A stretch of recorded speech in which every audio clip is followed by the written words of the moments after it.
ready? Yes, Okay. sir. I'd like to call the meeting of Prince County Supervisors. Order. Dr. Pratt, would you like to? Would everyone please rise for a moment of silence?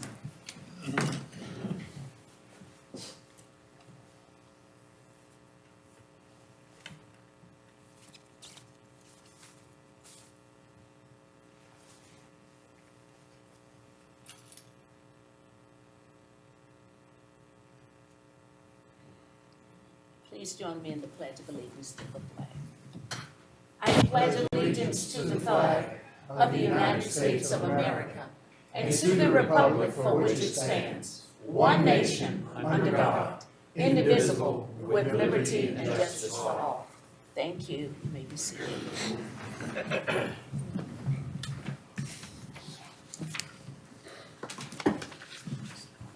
County Administrator, Mr. Stanley, he's sick, he will not be here tonight. So we're gonna move along to the public hearing. Ms. Crystal Baker, the County Finance Budget Manager, provides the introduction and presentation of the proposed county tax levies and FY 2026 county budget. When do we open? She's going to do an introduction and then go.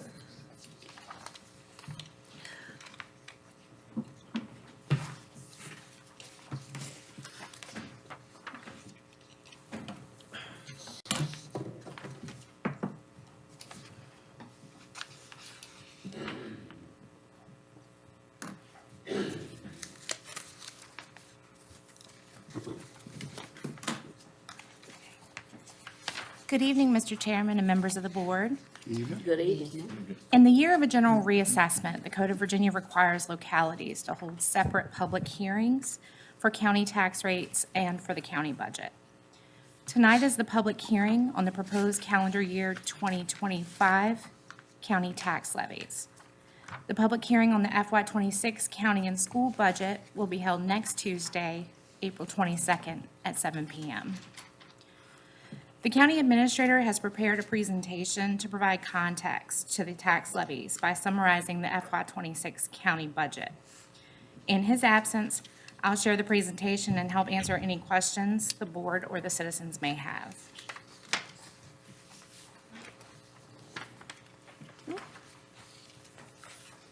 Tonight, we'll be holding the public hearing for the tax rates. Next Tuesday, we are scheduled for the public hearing on county and school budgets at 7 p.m. On April 29th, we'll have a budget work session and adoption of the county and school budgets and tax rates at 7 p.m. And we're scheduled for June 10th at 7 p.m. for the approval of appropriations.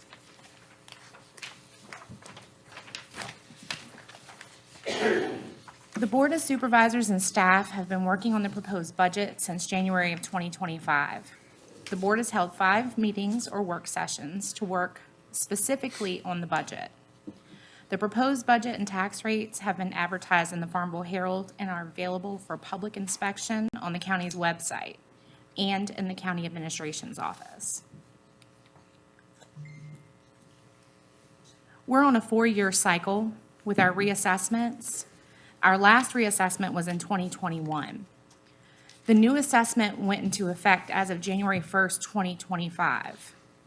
Assessments rose close to about 37% on average, so values are up, and the board will have to equalize the tax rate.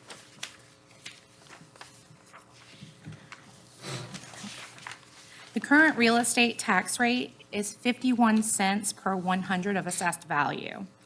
A lowered tax rate or revenue neutral tax rate of 37 cents per $100 would offset the increased assessment. This rate would levy the same amount of real estate tax as last year when multiplied by the new total assessed value of real estate. As advertised, the proposed budget is balanced at a real estate tax rate of 39 cents, which is a 5% increase. This year's budget goals were to maintain or improve current levels of service for our constituents, stay competitive with staff salaries, and address compression. Continue financial planning process for the capital improvement projects, which include the elementary school renovation, our animal shelter, the public safety radio system improvements, promote economic development and invest in the community, the HIT Park, and the Manor Smart Scale project, while maintaining low real estate tax rates. Some of our budget cost drivers this fiscal year, we have an anticipated flat revenue, salary increases, CIP items, public safety pressures include the communication system. The budget revenue increases overall, our local revenue is projected to be up approximately $4.1 million this year, which is a 12.7% increase. Of that 4.1 million and that 12.7% increase, $823,537 is an increase that we're taking from our general fund balance for the school systems. The real estate is stable at about 10.2 million. Last calendar year, we billed 9.5. Personal property is stable.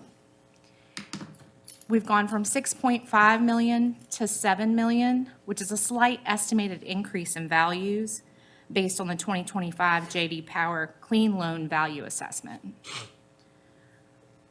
We're anticipating sales tax to be up from 4.2 million to 4.7 million this next fiscal year. And the revenue from interest on deposits is up from 250,000 to 350,000. Our meals tax and our transient occupancy tax totals are flat. And then there are a number of other categories that are slightly increased in revenue.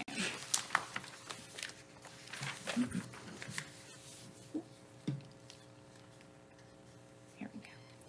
Some significant funding changes that you'll notice in the budget. Our general personnel cost, we have an increase of 5.5%, which is a 3% COLA, 2.5% merit increase budgeted, which is partly covered by the comp board. We have a 1.5% bonus, which is included in the pay raise reserve, which is also partly covered by the comp board. 5% increase in health insurance budgeted, and we have a handful of merit increases. This fiscal year, you'll notice that we do not have any additional positions added into the budget. Some included funding for the Prince Edward Sheriff's Office. Our overtime has increased from $200K to $217,056. Vehicle fuel from $65,000 to $80,000. Maintenance service contracts are up from $114,750 to $145,340. We have part-time salaries and wages, which has also increased from $200,000 to $225,000 this fiscal year. Police supplies are up from $60,000 to $65,000, and uniforms and wearing apparel from $30,000 to $35,000. Also included are the fire and rescue. Per the direction of the Board of Supervisors, we have leveled agency contributions this fiscal year for our fire and rescue. Emergency radio system debt service has gone from $250,000 to $350,000. And we also have $64,967 budgeted towards the joint dispatch concept. Those funds were taken from the cost savings of our outside agency contributions. We've budgeted $32,500 this fiscal year for the replacement of the AS400 for the IT department. The overall cost is approximately $65,000. That will be taken care of over a 2-year span.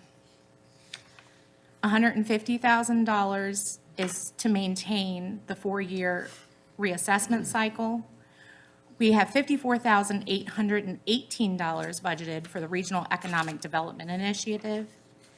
The animal shelter, we have budgeted $350,000. That $350,000 that's budgeted for the animal shelter, on the revenue side, that was coming from the Department of Homeland Security portion to Prince Edward County. School CIP funding, there is no increase. It's stable at $650,000 total. We also have included for the solid waste department, $45,000 for paving, $26,000 for the new scale house. CIP, $508,708.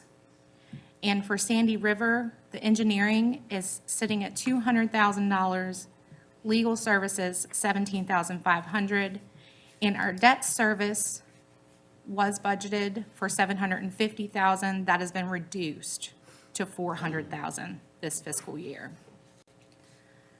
Our contingency funding is $150,000, which is close to that 0.5% finance policy requirement.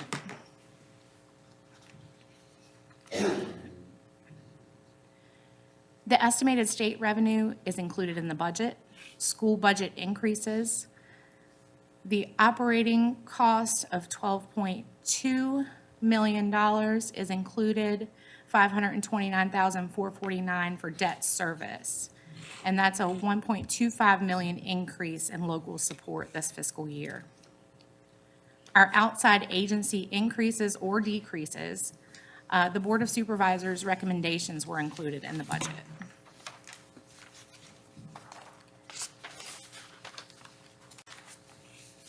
Initially, the budget was out by $2.4 million. In order to close that gap, we reevaluated local revenue, and we used the fund balance for one-time capital items. We cut and trimmed items from budget based on the priorities. The proposed real estate tax comparison is your next slide. As you'll notice, we are next to the last currently with our proposed 2025 real estate tax rate. It is my understanding that Charlotte and Nottaway have not completed their reassessment at this point in order to have a proposed tax rate for us.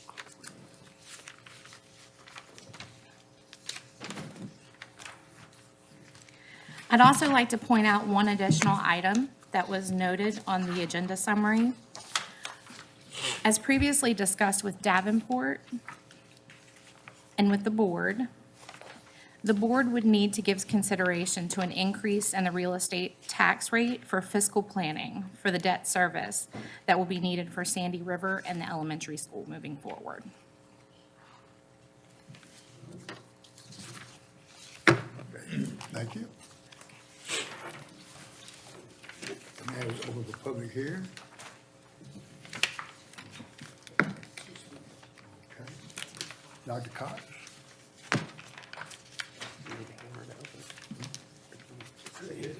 Hit the thing. There it is. Now we're playing.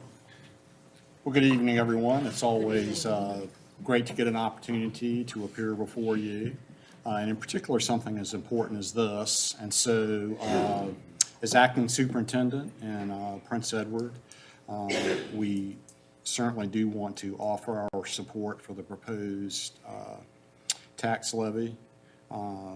As part of that proposal, I thought, first of all, I thought the presentation was very nicely done.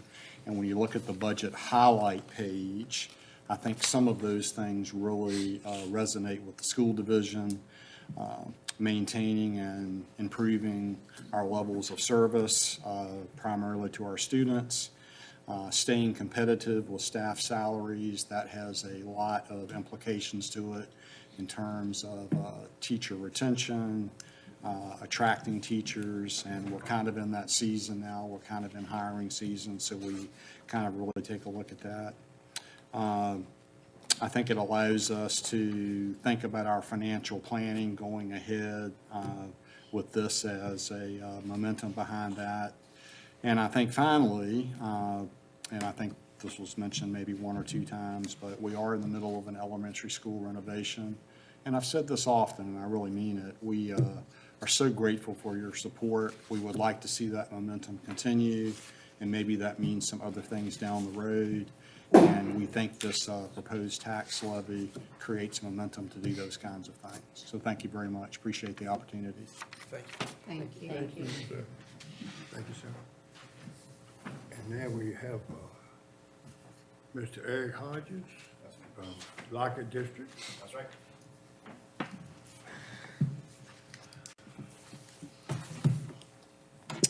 Well, good evening, everybody. Good evening.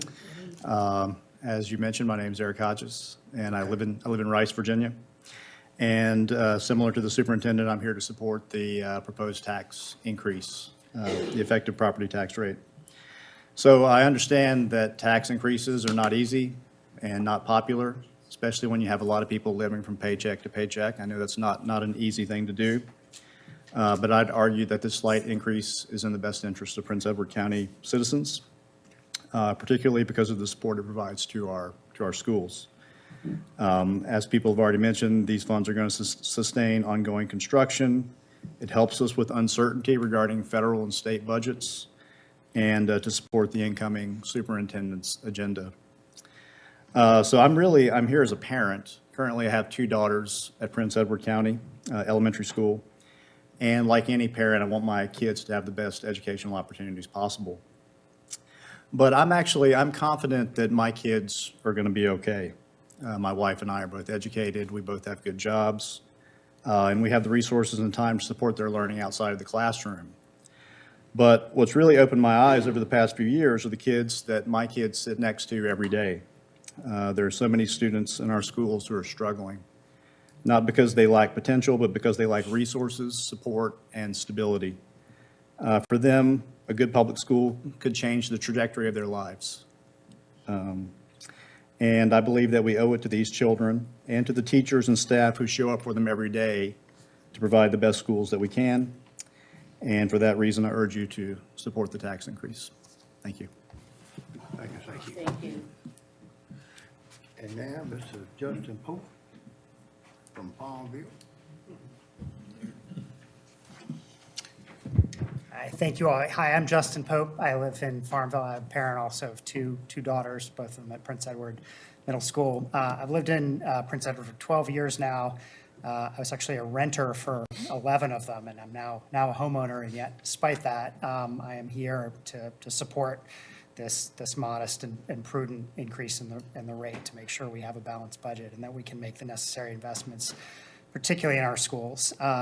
3 reasons briefly. One, this is a prudent, modest step. It still keeps us well below surrounding counties.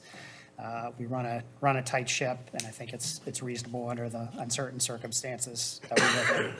2, really the cast of characters that we have in the leadership of the county really is a source of faith and confidence for me. I deal with a lot of local officials. My admiration and respect for Doug and his staff is really extraordinary. I know he runs a tight ship. I know he spends and invests taxpayer money very cautiously and wisely. But I also know he knows that we need to find a way to attract businesses and families here. Interim Superintendent Cox has been an incredible a leader in our county and of the schools during his year here. And I know a lot of us are very excited about the incoming school superintendent. I think we have a truly generational moment to grab the bull by the horns and really address some of the long-term issues in the schools, staffing, facilities, the whole gamut. I think our new leader has the relationships and the experience and the leadership qualities to really seize this moment, and I don't want him to not have the tools necessary to take advantage of that. And the third reason really ties into that is because while I don't relish a modest rate increase now, I hope to make Prince Edward my home for many, many years to come. And I'm thinking about 5 years, 10 years, 15 years, 20 years down the line. And the hard truth for a lot of places is that if we do not attract young families and we do not attract businesses to move here, that is what, in the long run, will put pressure on our rates. We will be like many other counties that are simply treading water, and their rate has to go up and up and up just to keep the doors open in the school system. if we seize this moment and provide the revenue and the resources the incoming superintendent needs, so that when young families move here, they see our new school building, they see facilities that are well-kept, they meet people, they see teachers who are building a happy and successful career here because they're being paid, compensated for the work they do at a competitive rate. If they see all those things, I'm really confident that families and businesses will move here, and that over time, that will be what will sustain our growth and keep us competitive. So for those reasons, I appreciate all the work that you all do to consider this and the work you do to make sure that we are spending wisely and not wastefully. But I have faith in that, and I want to express my support for this step. Thank you. Thank you, sir. Thank you. Thank you, sir.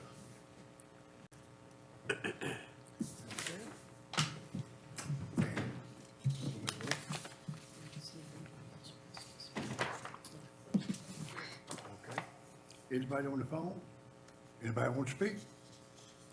Well, we're going to take a motion to recess until 7 p.m., April 22nd, 2025.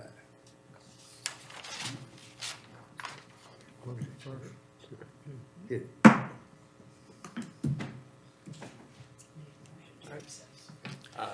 Mr. Chairman, I make a motion to recess until April 22nd at 7 p.m. Second. Roll call.